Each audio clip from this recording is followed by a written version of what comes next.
Ollie, so what is going on there as we sit here? It's all unfolding behind you, or it's not unfolding because the barge is there, but no one's on it. No, that's right, Ian. So far, no movement onto that barge. Originally, it had been expected that 25 migrants would have been moving on today, but there's been repeated delays when it comes to moving migrants onto the Bibby Stockholm. That's this floating barge, which is set to, when it's at full capacity, house more than 500 asylum seekers and migrants who have come to the United Kingdom with routes that the government describes as illegal. Now, it was only 2 weeks ago that the Home Office told some media outlets that within a week, so last week, we would be expecting to see some migrants on board.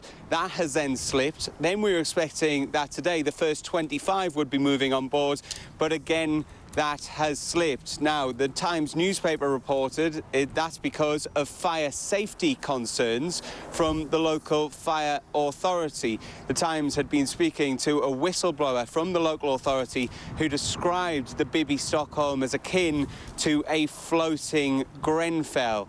Now, the Fire Safety Authority says it is not their role to give approval for this, and that ultimate responsibility lies with the vessel's operators along with the Home Office, but they say that they will commence enforcement actions over concerns if they have to. They've yet to confirm what those safety concerns are, neither have the Home Office, and despite repeated requests to the Home Office, we've had no indication of when the first migrants will be moving on board.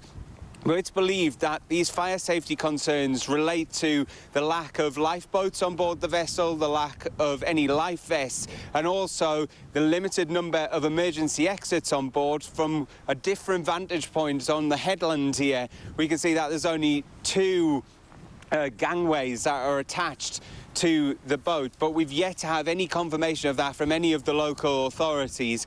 So that's really basically the situation as things stand. Of course, this boat has become a huge symbol of the government's efforts to try to stop those small boat crossings. The government have made it a key pledge of theirs before the next election to stop the boats. So far this week, in the past 5 days, there has been no small boats detected in the English Channel, but with weather conditions as they currently are, we've got rain at the moment, it's really windy, perhaps you can hear that on the microphone.